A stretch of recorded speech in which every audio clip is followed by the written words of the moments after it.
Okay, I'm doing yet another book-related painting. I racked my brain for all the book-related ideas I could do and get out of the way, and I think this is one of, if not the last book-related painting I will be doing. It's really loosely based off of another book I liked as a kid about a cat who had to learn some kind of ancient magic slash fighting technique. And no, it's not the Warrior Cat books. It's this book called Varjak Paw, and is about a cat that runs away from a pampered, sheltered life after realizing something was off about it, and ends up learning some magic abilities from their ancestors or something. And it's not just the 9 lives thing that the Warrior Cat books have, and that being the only real magic in those books. And even then, it was almost more of a spiritual thing than a magic type thing.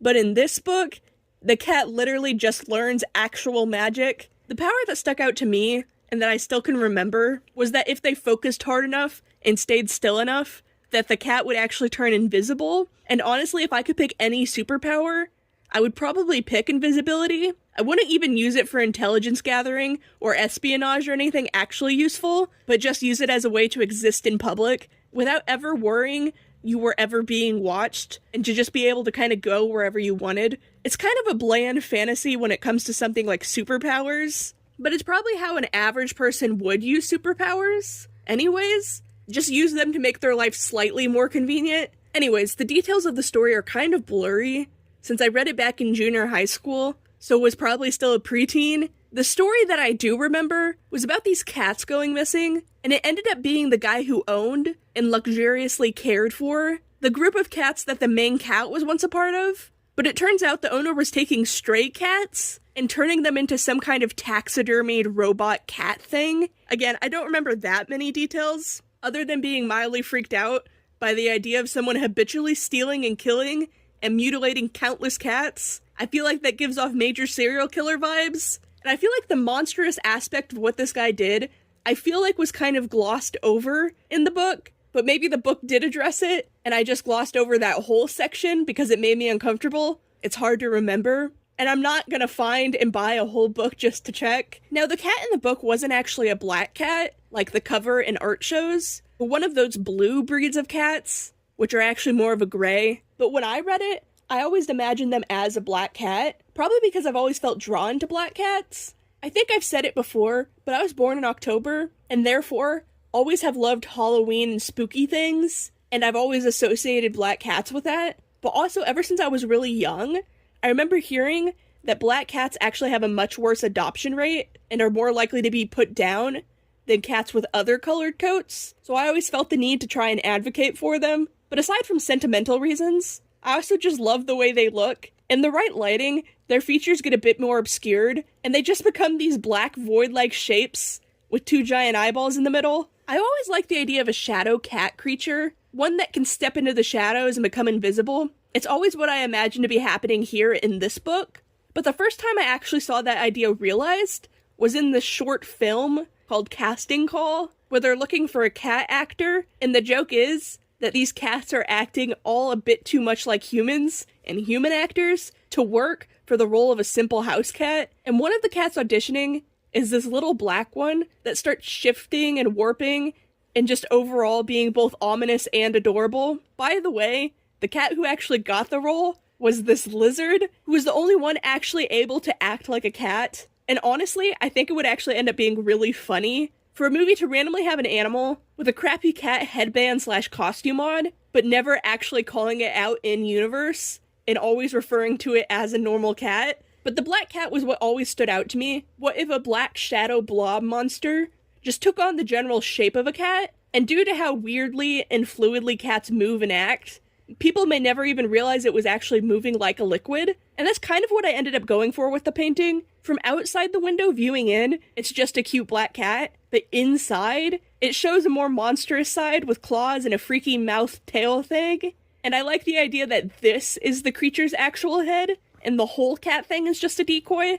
I gave the cat 2 tails, because it's a shadow blob monster, and doesn't have to follow normal cat anatomy, but I also just like adding extra tails to cats and foxes whenever I can. It takes my art just being of normal animals and of nature, and turning it into something fantasy related, since there are Japanese yokai and mythical creatures that are just foxes and cats with multiple extra tails. And so they do technically count as fantastical creatures. So if you see me do 2 or more tails on my cats and other animals, that's why. But again, it works for this painting because the blob monster can look just as wonky as it wants because it isn't actually a cat, just vaguely mimicking one. And as for some fun cat facts, cats can't taste the flavor of sweetness, and most cats are also lactose intolerant. So the memory I have of sharing one of those little ice cream cup things with the stray cat has a different meaning now. I probably gave that poor baby the runs, since it won't actually kill them to drink milk, just makes them have some weird poops, which still isn't great, since it can dehydrate them.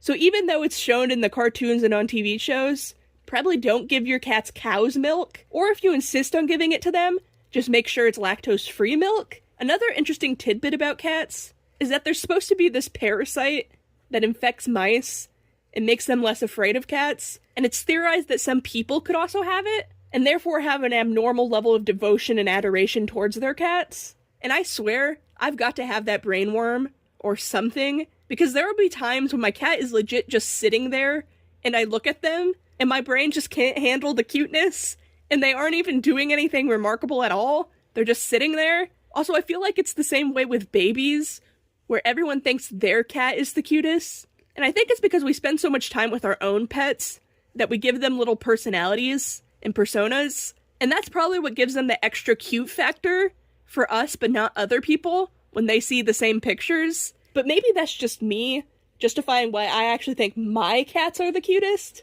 Speaking of, I never personally understood why people avoided adopting black cats, but ever since I was a child, my mother has not let us get a black cat, despite all of my begging, because its fur really would show up all over our clothes and furniture. But that's a small price to pay for your own personal friendly void. But it's meant that I've never actually gotten to realize my dream of owning a black cat. But I don't mind if it means that destiny let these other cats into our lives, because the cats we have now are pretty perfect for us. The cats' names are Rue, like a kangaroo, and Sunny, like the sun, although my mother always spells them wrong, like Rue used to make sauces, and Sunny with an O, like how an old man talks to a kid. But I was the one who named them, so I get to decide how they were spelled. But also my brother has never correctly called Sunny by his name, and always calls him Muhammad. And when I ask him why, he just responds that he looks like a Muhammad. And so I've stopped trying to correct anyone with the cats' names a long time ago. At least my mother actually says them right. Sunny was named that way because my previous cat died on the day of the total solar eclipse in 2024, and I wanted to somehow honor that cat by sort of naming this one after her. That late cat died of cancer 4 days after she was diagnosed with it. She was basically my soulmate as far as pets go. We were really just on the same wavelength, and she was such a sweet, friendly, cuddly cat. I miss her so much, even still, but I've never actually had 2 cats get along. Usually what happens is we'll normally always have 2 cats, and if one dies, it'll take a few months, but eventually we'll get another one, and by that point, the current cat is not exactly keen on sharing their space with a new stranger, but these 2 current cats are obsessed with each other in a way that's almost uncomfortable to watch as a bystander. Like, I'm thrilled they get along, but I don't want to watch them essentially make out in front of me. But not only do these 2 get along, I headcanon them as boyfriend and girlfriend, and gosh, I dread the day one of them dies, because the other one would lose it. They are definitely very much a bonded pair. Out of the 2 of them, I would be surprised if this dingus didn't go first. This one is Rue. This one is Rue, the girl cat. When we first got her, she was so sickly and thin and had an upper respiratory infection that probably would have almost certainly killed her at the shelter if we didn't step in and get her into a better environment. We usually weren't the types to pick a cat with such obvious health issues because we usually couldn't afford to treat those. But she climbed into my mom's lap and just sat there the whole time, completely unbothered. Some cats would come by, and some would hiss or swat at her, and she would just sit there, and she just seemed so well-tempered and sweet, we just had to get her. But even after the upper respiratory infection went away, it left her with a permanent wonky and shriveled up eye that I'm pretty sure she's blind out of, and she also has really pronounced gums, and opens her mouth a little bit when she looks up. It just makes her look like a really weird, funny cat, and I always call her a little goblin. But her personality is actually the opposite of a goblin. She's a total pushover. I think that infection must have fried her brain a little bit or something, because she just hardly reacts to anything around her like a cat would. She's a very dog-coded cat. There's been babies that have cried at her, and dogs bark at her, and we took her to multiple different people's houses and places while we were having all of those open houses last year, and she just didn't care at all, compared to the boy cat who was literally panting because he was so stressed out. It's probably why she hit it off so well with the boy cat Sunny. Rue was actually here first, and Sunny was the one to come onto her turf, but she probably doesn't even have the brain power to be territorial, but it also means if I lose her first, I probably won't get so lucky to have two cats be friends again, because Sunny is way too much of a scaredy cat and is way too flighty that I don't think he'll ever bond with a normal cat who doesn't have a few screws loose like his current companion does. But yeah, sorry for the tangent there, but like I said, I'm obsessed with what are otherwise these very average cats, but they're special to me because they're my cats. But yeah, this painting is about done. I'll probably just put this one up next to the last one. I do like how the purple stripes contrast against the yellow highlights. Purple and gold / yellow is probably one of my favorite color combinations of all time. Also, sorry if my voice sounds nasally, I'm just getting over a cold.